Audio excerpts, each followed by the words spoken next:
अस्सलामुअलैकुम नाज़रीन, मैं Ayyub MAS trust news of India network में आपका इस्तकबाल करता हूं।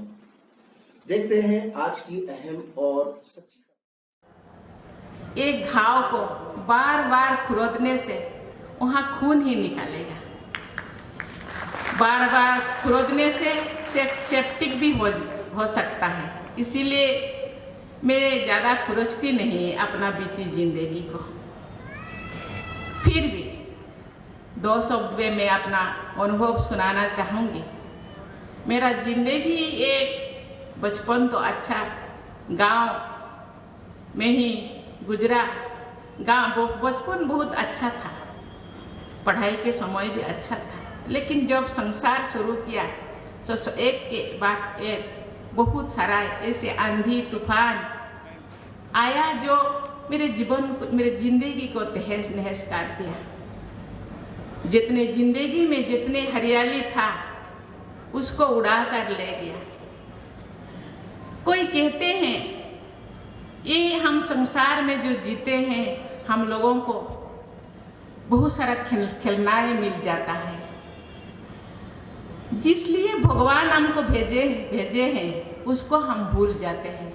शायद इसीलिए मेरे जिंदगी में जितने सब हरियाली था उसको उड़ाकर ऐसा आंधी ऐसा तूफान आ गया, सब उड़ा कर ले गया। मैं अकेला रह गई जिंदगी में और मेरे बच्ची के लिए मुझे जीना है।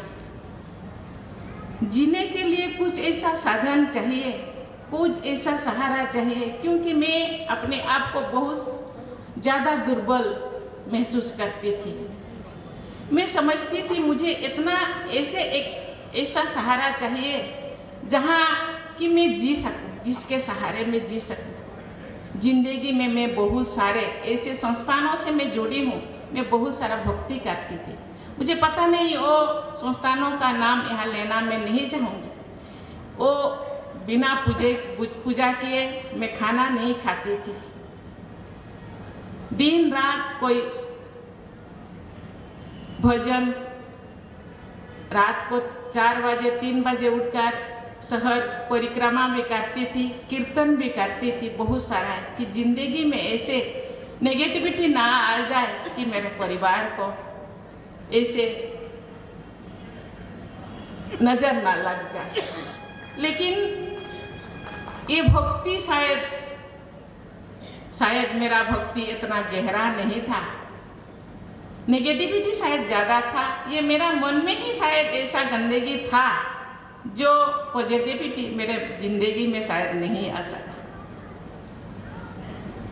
लेकिन कहते हैं ना, जिंदगी में जो चैलेंजेस को फेस करता है वो ही आगे बढ़ पाता है। मैं एक के बाद एक चैलेंजेस को फेस करते रही और जो कौरव कहते हैं या विकार कहे या कोई भी कहे, जो नेगेटिविटी मेरे साथ लड़ते रहा, मैं तो लड़ती रही। लड़ते लड़ते बहुत सारा चीज़ें तो मैंने खो दिया, बहुत सारा खिलौना मैंने खो दिया।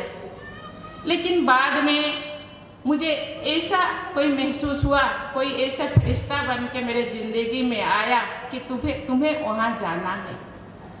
इसके पहले मुझे बहुत बार न्योता आया था, इनविटेशन आया था, तुमको तो वहीं पर जाना है और वहाँ से वहीं पर तुमको बहुत सारा ज्ञान मिलेगा, तुमको ब्रह्मा कुमारी आश्रम के साथ जोड़ना है। मैंने बोला मेरे पास टाइम नहीं, उस टाइम नहीं था।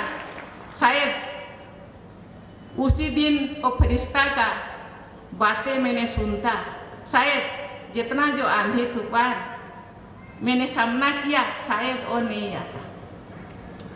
लेकिन डिपेंड करने से क्या होगा? कहते हैं जिंदगी एक प्याज के तरह है, एक की बात एक खोलो तो बाद में कुछ भी नहीं मिलेगा। कहते हैं जिंदगी एक कंघी तरह है, बाल सब सफ़ेद हो जाने के बाद या सब गिर जाने के बाद उसका उपयोगिता के बारे में हम जान पाते हैं। मेरे जिंदगी में ऐसे ही हुआ बहुत सारा। इसीलिए मैं आश्रम गई। आश्रम में मुझे 7 दिन का कोर्स मुझे करवाए, लेकिन कोर्स मुझे पता नहीं क्या वो पढ़ाते थे, मैं कुछ भी नहीं सुनती थी, मैं रोती थी। लेकिन रोने के बीच मुझे ऐसा मुरली सुनाया गया जहाँ बाबा कहते हैं भगवान को रोता हुआ चेहरा अच्छा नहीं लगता, भगवान को मुस्कुरा हुआ चेहरा अच्छा लगता है। कहते हैं बच्चे तुम जब इस धरती से जाओगे ना, लास्ट के टाइम तुमको तुम्हारे जो भी तस्वीर है ना तुमको डिस्प्ले किया जाएगा, तो जो मैं तुम जो देखोगे ना जाते समय ये रोता हुआ चेहरा तुमको तो अच्छा नहीं लगेगा ना।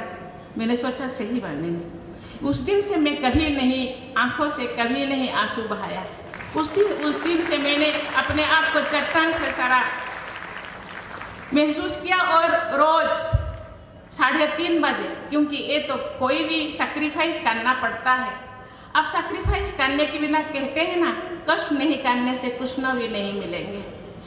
ओके, मुझे बहन जी ने बोले, सुप्रिया बहन जी ने आपको 3:30 बजे उठना होगा।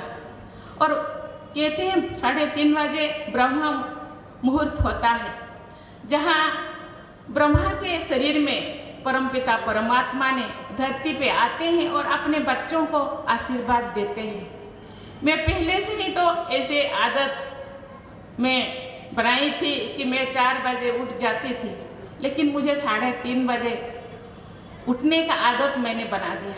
कभी कभी दिन में मैं जो रास्ते पे हूँ, कभी कभी दिन भर बहुत सारा प्रोग्राम रहता है तो मैं टायर्ड हो जाती हूँ। फिर भी कभी कभी रात को 2 बजे, कभी कभी 1 बजे आती थी। फिर भी 3:30 बजे कोई ना कोई मुझे कहते हैं अरे उठो टाइम हो गया है। मैं उठती थी। अभी भी वही अभ्यास है। जितने भी मैं टायर्ड दिन में होती हूँ, फिर भी मुझे लगता है कोई ना कोई मुझे ऐसे आते हैं कि उठो हो गया है टाइम। मैं उठ जाती हूँ और भगवान से बातें करती हूँ। ये जितने भी आज मैं यहीं पे हूँ, बाबा कहते हैं भगवान के बच्चे जंगल में रहे या कोई भी कहाँ पे भी रहे, वो अपने बच्चों को चुन लेता है। मुझे लगता है भगवान ने मुझे चुना है। भगवान के बच्चे जहाँ पर भी रहे अपने बच्चों को, कोई मैं एक संस्था में रहती थी, वहाँ पढ़ाती थी। उन्होंने वहाँ एक प्रिंसिपल रहते थे, उन्होंने कहा भगवान के बच्चों को ना थप्पड़ मार के अपने तरफ वो खिंचा लेते हैं। बार बार कोई ना कोई इंडिकेशन देते हैं, बच्चे नहीं सुनते हैं तो वो अपने बाल पकड़ के खींच के वो अपने ओर ले जाते हैं। मुझे लगता है बहुत सारा थप्पड़ खाने के बाद मैं सीधे रास्ते पे आई।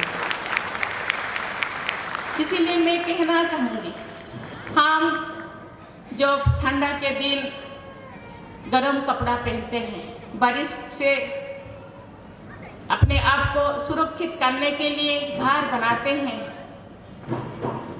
धूप के दिन समर के सीजन में हम छाता लेते हैं, पाँव पे चप्पल लेते हैं। इसी तरह जिंदगी में इतने सारा परेशानी, इतने सारा जो तूफानें आती है, उससे अपने आप को सुरक्षित करने के लिए भगवान का शरण लेना उचित है, क्योंकि वो दिशा दिखाते हैं, रास्ता दिखाते हैं, सही गलत का फर्क वो कहते हैं। बाबा कहते हैं तुम्हारे अंदर बहुत सारा है, बहुत सारा क्वालिटी है, बहुत सारा शक्तियाँ हैं, उसी शक्ति को लाना होगा। ये अपने आप नहीं होगा, इसके लिए आपको कोशिश करना पड़ेगा। परखने की शक्ति, निर्णय करने की शक्ति, समाने की शक्ति, सहन करने की शक्ति, ऐसे बहुत सारा शक्तियाँ हैं। उसी शक्ति को उज्जीवित करना होगा। इसके लिए आप भगवान से अपने आप को जोड़ना होगा। जोड़ने से जो भी शक्तियाँ अंदर है, बाबा कहते हैं अंतर्मुखी बनो। तुम्हारे अंदर इतने सारे शक्तियाँ हैं, शायद वो शक्तियों में से हम जिंदगी में डे टू डे लाइफ में हम 2-4% ही यूज करते हैं, यूटिलाइज करते हैं। बाकी जो परसेंट वो अंदर ही रह जाता है और जिंदगी साथ ही खत्म हो जाता है। इसलिए उस शक्ति को बाहर आने के लिए, बाहर लाने के लिए तो भगवान से अपने आप को जोड़ना होगा। वो अंदर जो शक्तियाँ हो है और भगवान बहुत सारा ज्ञान रोज मुरली के आधार पे और बहुत सारा मैगजीन पे आधार पे वो ज्ञान सिखाते हैं। ज्ञान तो हम बहुत सारा पढ़ते हैं, दूसरे किताबों में भी पढ़ते हैं। वो ज्ञान पढ़ने से नहीं होगा, वो जिंदगी में यूज कर, जो ज्ञान आप सीखे उसको यूज करना है अपने ऊपर और दूसरों के ऊपर, दूसरों को भी सिखाना है। कहते हैं अभी अपना नरेंद्र मोदी जी भी कहते हैं स्मार्ट बनो। स्मार्ट अकेला बनने से नहीं होगा, स्मार्ट बनाना है सबको। बाबा कहते हैं ये तुम विश्व कल्याणकारी बनो। विश्व कल्याणकारी बनने के लिए अपने आप को सशक्त करो। कोई सरप्लस होगा तो आपके पास सरप्लस होगा तो आप दूसरों को दे सकोगे। इसीलिए अपने आप को मजबूत करने के बाद खुद से ज़्यादा बनाओ तो दूसरों को भी आप दे सकोगे। इसीलिए हर किसी के कहते हैं हम लोगों के पास तो टाइम नहीं है, मुझे तो मैं फलाना ऑफिस में काम करता हूँ, मुझे तो फलाना, मुझे कहाँ टाइम मिलता। मुझे लगता है बाबा कहते हैं इसके लिए स्पेशल टाइम शुरू में थोड़ा बहुत टाइम देना पड़ता है, बाद में आप ऐसे आदत आपका हो जाएगा, चलते फिरते काम करते भगवान के साथ जोड़ना होगा तो टाइम सेपरेट नहीं होगा आपके लिए। इसीलिए जितने भी काम हो, जितने भी काम आप करते हैं, जो भी काम करते हैं, तो जो काम आप 5 घंटे में करते हैं वो आप बाबा के साथ, भगवान के साथ जुड़ेंगे तो वो शायद 2-3 घंटा में वो काम समाप्त हो जाएगा। आपको टायर्ड भी नहीं लगेगा। मुझे कहते आपका तो इतना एज हो गया, आप बहुत सारा घूमते हैं। मैं कहती हूँ मुझे तो घूमने के लिए मुझे इतना शक्ति मिला है, इतना एनर्जी मुझे मिल रहा है। मुझे बेटी कहती है माँ तुम ऐसे रात को 3:30 बजे उठ जाती हो, दिन भर काम करती हो, रात को 10-11 बजे सोती हो। तो बाबा कहते हैं दिन रात, क्योंकि ये जिंदगी और जिंदगी का जो टर्म बहुत कम, अभी तो कलयुग है, लोग मुश्किल से 70, 60, 70, 50 में ही चले जाते हैं। ये जो छोटी सी जो जिंदगी, बाबा कहते हैं ये गल्फ का लास्ट जन्म है तुम्हारा। ये लास्ट जन्म में जितने भी कमी कमजोरियां हैं, जितने भी तुम किए हो, उसको तुम साफ करना है। तुमको साफ करना होगा और बेदाग घेरा बनना होगा। नहीं तो जो ये कहते हैं कि ये अविनाशी ज्ञान रत्न है, ये विनाश नहीं होता, वो कैरी फॉरवर्ड होगा। अभी जो आप काम करते हैं वो नेक्स्ट कहते हैं कि आत्मा अमर है, परमात्मा जैसे अमर है। परमात्मा कभी तो शरीर नहीं लेते, लेकिन आत्मा शरीर लेते हैं। और जितने भी आप काम करते हैं वो काम कैरी फॉरवर्ड होगा। आप अच्छा काम करेंगे तो वो जो नेक्स्ट जो आपको जिंदगी मिलेगा, शरीर मिलेगा, वही शरीर पे भी आप उसको यूटिलाइज कर सकते हैं, एंजॉय कर सकते हैं। उसी हिसाब से हमको देखना होगा मैं क्या कर रही हूँ, ठीक तो कर रही हूँ ना। इसीलिए हर काम करने से पहले सोचना होगा कि जो काम मैं कर रही हूँ वो ठीक तो है। इसीलिए ठीक काम करना और इन फ्यूचर के लिए, जैसे अपने लौकिक फ्यूचर को सुरक्षित करने के लिए अपने बहुत सारे डिपॉजिट हम करते हैं, रुपया पैसा क्या क्या सब फ्यूचर के लिए हम रखते हैं। ऐसे ही ये जो आत्मा, ये तो अमर है, बार बार शरीर लेकर ये धरती पे आते हैं। तो इसीलिए अभी हम अपना काम को ठीक करना है और अपना फ्यूचर को सुरक्षित करना है। ऐसे तो बहुत सारा, ये तो गीता ज्ञान, ये तो कहते हैं ये ज्ञान इतना है कि मैं तो छोटी सी बच्ची हूँ, मैं इतना नहीं कह पाऊंगी। ये बोलने से भी दिन रात खत्म हो जाएगा। ये तो बहन जी तो मैं सुनती रहती हूँ, उनको इतना अच्छा वो बोलते हैं। गीता ज्ञान इतने सरलता से, इतने सहजता से और प्रैक्टिकल लाइफ, जो गीता ज्ञान तो हमने भी पढ़ा है, लेकिन वो एक्चुअल ज्ञान, सच्ची ज्ञान क्या है, प्रैक्टिकल लाइफ में उसका क्या प्रभाव है, वो जो सिखाते हैं मैं भी सुनती रहती हूँ। वो उनके आगे मैं थोड़ा बोलने के लिए धृष्टता तो किया, फिर भी मैं आप लोग मुझे बुलाए हैं और भी प्रोग्राम है, मुझे जाना है। आप लोगों के साथ कुछ समय बिताने का टाइम मुझे मिला, मुझे तो इसीलिए मैं आती हूँ। मैं थोड़ा लालची भी हूँ। इस तरह वाइब्रेशन कहते हैं कि ये जो शोभा, ये जो इंद्रों का शोभा, देवी देवताओं का शोभा, ये वाइब्रेशन, हम मंदिर जाते हैं, मस्जिद जाते हैं, गुरुद्वारे जाते हैं माथा पर टेकने के लिए, क्योंकि वो स्थान पवित्र होता है। वहाँ के वाइब्रेशन शरीर में शायद पढ़ने से कुछ भलाई हो जाए, इसीलिए मैं भी ये वही सोच के मैं आती हूँ, थोड़ा इनका वाइब्रेशन मेरे ऊपर पड़ जाए कि मेरा भी भलाई हो जाए। बहुत बहुत धन्यवाद, थैंक यू, जय हिंद। करते हैं कि हमारा चैनल आपको पसंद आए और हम इसी तरह से आपके लिए अहम और सच्ची खबरें लाते रहेंगे।